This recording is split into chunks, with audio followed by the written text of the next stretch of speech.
FBI monitoring Carter Page on his ties to Russia. On this, you had a lot to say. Well, it's important to note that this FISA warrant, as reported by the Washington Post, says that the government believed that Carter Page was a knowing clandestine collaborator with a foreign power, that being Russia.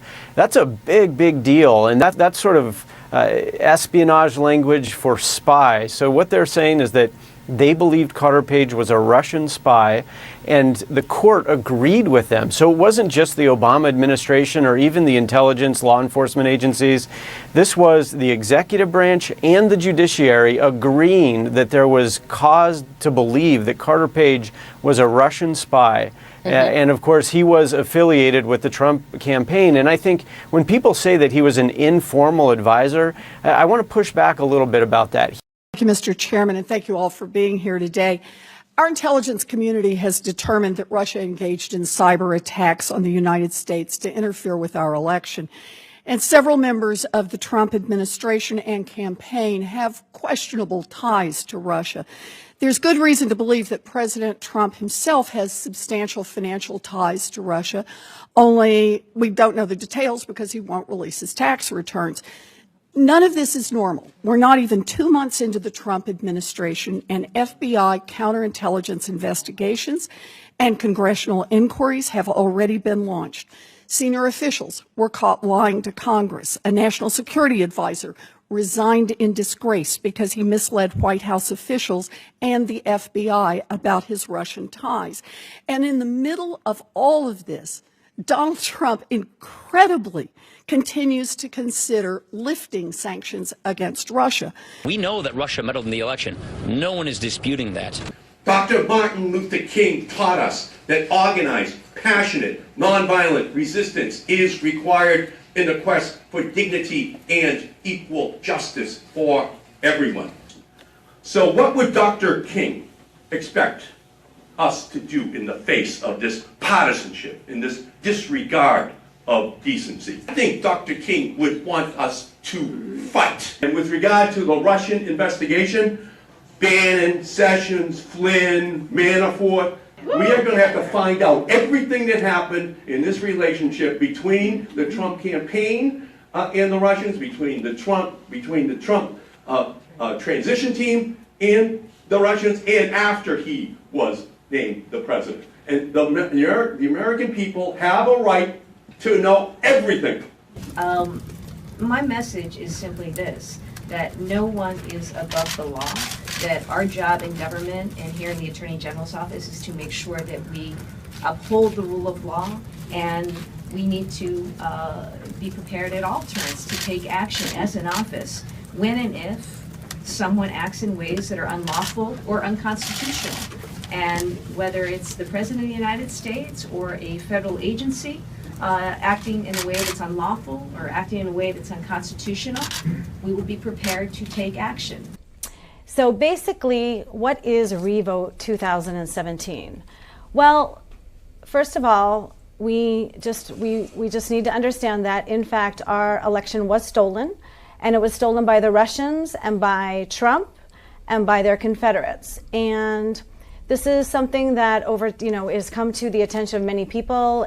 Suffice it to say that our petition at the Supreme Court, being led by a citizens group, a grassroots organization, led predominantly by women with some very good men in the mix, this is our way of, getting an independent investigation. And we've discovered that the only path to do that is legally possible and morally mandated is through the Supreme Court. And the investigation is not for the investigation's sake itself.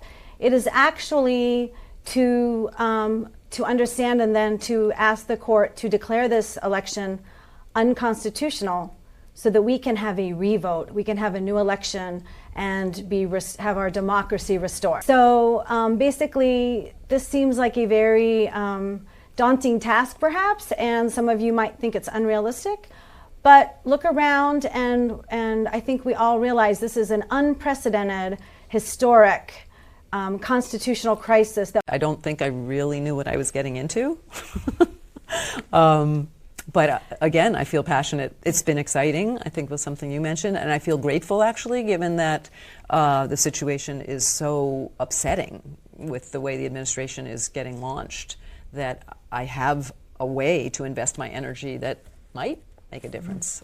Support among most people, but I did want to say, overall, not only is this case lifting my spirits tremendously and giving me tremendous hope that, you know, democracy can be saved, but I also feel that this case is doing a great service to not only everyone in this country, but everyone around the world who is watching and wondering, you know, how solid is democracy. So I really thank you.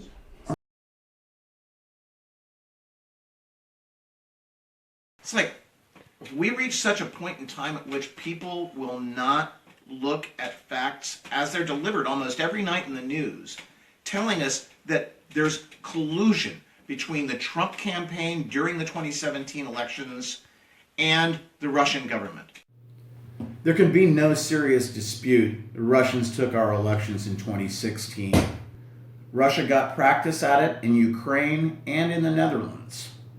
Wealthy Russian oligarchs and the Kremlin plotted to destroy our democracy as a way to reclaim oil interests they lost as a result of their own human rights violations and sanctions that we imposed upon them justifiably. What other incentives do the Russians have?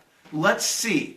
And Russia has a $500 billion oil deal that was negotiated, coincidentally, by our present Secretary of State. Ignore the silly fact that, okay, Russia, if they could control our president, would have a really great thing like the Manchurian Candidate, a movie of the 1950s. The individual who occupies the Oval Office said, oh, the election was a farce, was rigged. He said it.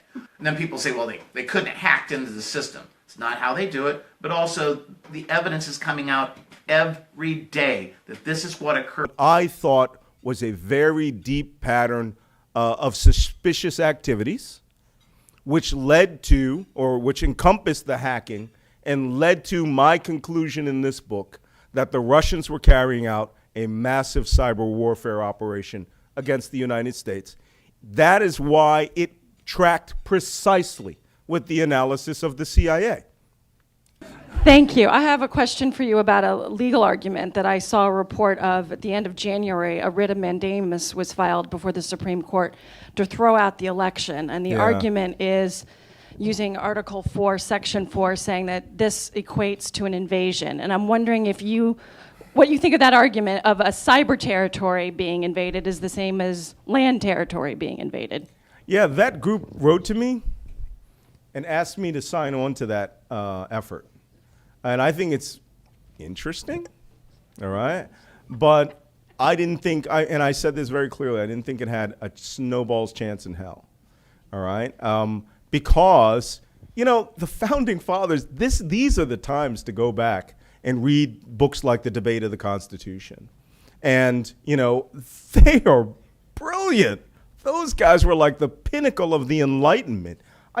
Everything they did holds up. Right? And I can see them now. If you get George Mason and Thomas Jefferson and these guys, and you go, listen. In the future, copy. In the future, there's going to be this world that doesn't exist, right? And we're going to call it cyberspace. And you can see Franklin sitting there going, oh, you mean the ether? Yeah. Okay. It's a world of dreams that are connected through electricity. And they'd all be going, yeah, we copy that. No, that's not an invasion. You put troops on the ground, we can understand that, right? Invasion through cyberspace, come back in 240 years. They were dealing with pen and quill in 1787. They didn't understand that there would be something like computers developed. They didn't understand that there could be massive misinformation or selective release of information such as there was through WikiLeaks during the 2016 election. So all these things happened. The framers couldn't have imagined that occurring, but they tried to anticipate it. The framers anticipated such things as greed and hunger for power. But both the United States Army and the United States Navy have commercials for recruitment, in which they advertise about how they train for cyber attacks. So this is one of the most important areas of 21st century warfare. The occupant of the Oval Office or his agents acted in collusion with the Russians. Both the executive and the legislative branches were compromised in the 2016 elections. Now, our Constitution was written to protect our rights. There are three branches of our government. The executive branch, the head of which is the President of the United States, the legislative branch, comprised of the two houses of Congress, and the judicial branch, at the top of which is the United States Supreme Court. It is clear that Donald Trump neither has an interest in nor will allow an investigation into alleged wrongdoing committed by his own people. It is clear neither house of Congress will conduct a meaningful investigation. James Madison, called by some the father of the Constitution, wrote that instances where the executive and the legislative branches are compromised, then the judicial branch is the only competent branch to act in a crisis. The Supreme Court can appoint a person called a special master to conduct such an inquiry as would be conducted here. A petition for writ of mandamus soon will be filed with the United States Supreme Court. In that writ, it will be asked that a special master be appointed and that new elections be ordered if the evidence establishes Russia stole the 2016 elections. Our nation and our world face serious issues: racism, inequality, access to health care, possibility of war. All these issues pale when compared to the issue of the consequences to our nation and to the world if the 2016 elections were stolen and nothing is done. The petition is based on several reasons. In the run-up to the elections, the American people were led false information by Russians and those acting with the Russians. Higher-ups in Donald Trump's campaign met with Russians and altered the Republican Party platform, for one thing, in Russia's favor, then lied about any contacts. People relied upon these falsehoods or were misled by American citizens who actually were Russian agents to the detriment of our country. To make a material misstatement of fact one knows to be untrue, upon which another relies to that other person's detriment, is called fraud. Because fraud was perpetrated on the American people in this election, the election was void ab initio from its beginning. The right to vote is fundamental. If the evidence establishes that Russian oligarchs swung the election, then the integrity of the election process was compromised so severely, each of us lost the right to vote as if we'd been turned away at the polls when we showed up. Article 4, Section 4 of the Constitution was violated when we suffered a cyber invasion by the Russians. Cyber attacks such as these are amongst the most significant threats to America's national security. Can, through the federal rules of civil procedure, can do, and these are things not only we can do, but we're morally mandated to do. And that's why we're going to file a petition for writ of mandamus with the United States Supreme Court. It's possible to do it. We have the grounds. We have the reason. The Russians, it looks like to me, did interfere in our elections. We'll never be able to decide whether they changed the outcome. But I tell you, having worked in the CIA, if we had been caught interfering in European elections or Asian elections or anywhere in the world, those countries would call for new elections, and any democracy would. The Ukraine. So, Bob, if I'm hearing you correctly, you're saying we should have another election? How would that work? Is that plausible? When a foreign country interferes in your election and the outcome is in doubt and the legitimacy of the government, I don't know how it worked constitutionally. I'm not a lawyer, constitutional lawyer, but I'm deeply disturbed by the fact that the Russians interfered, and I would like to see the evidence, because if the evidence is there, I don't see any other way than to vote again. I mean, as an American citizen.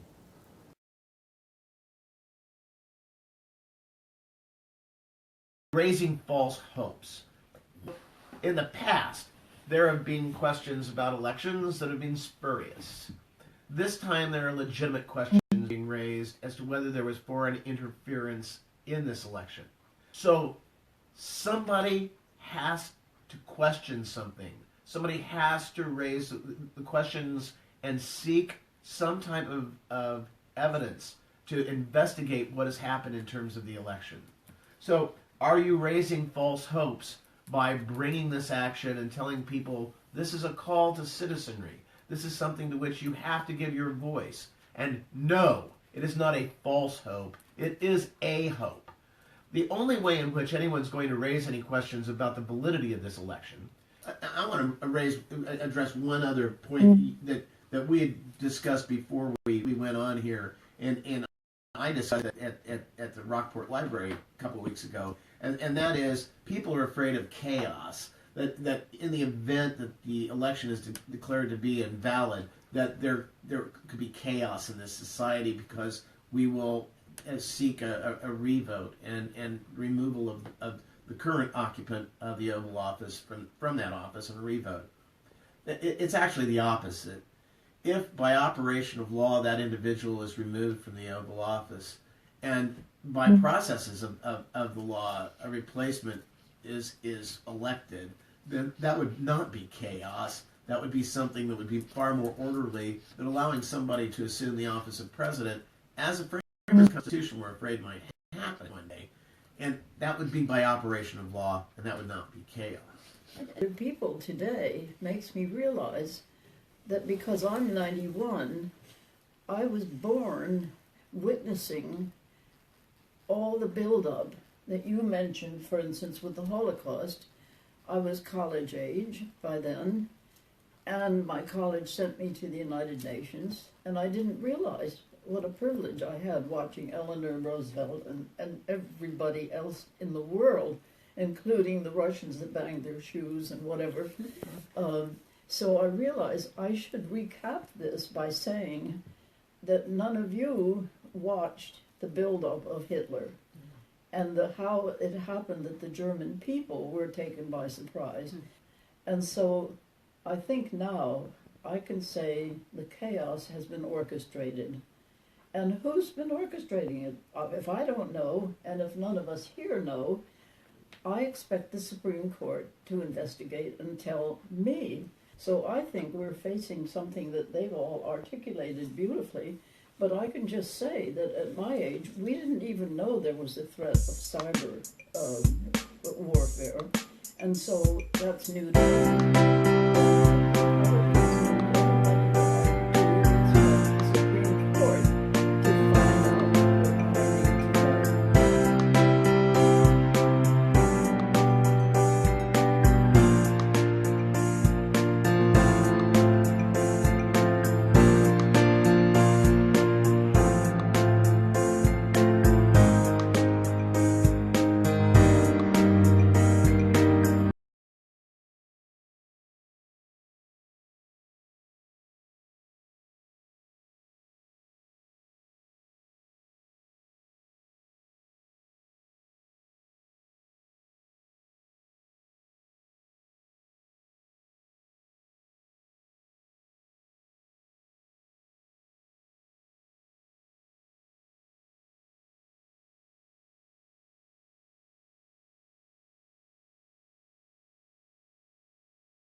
$500 billion, sure, Putin's willing to put some people in a retention pond for that.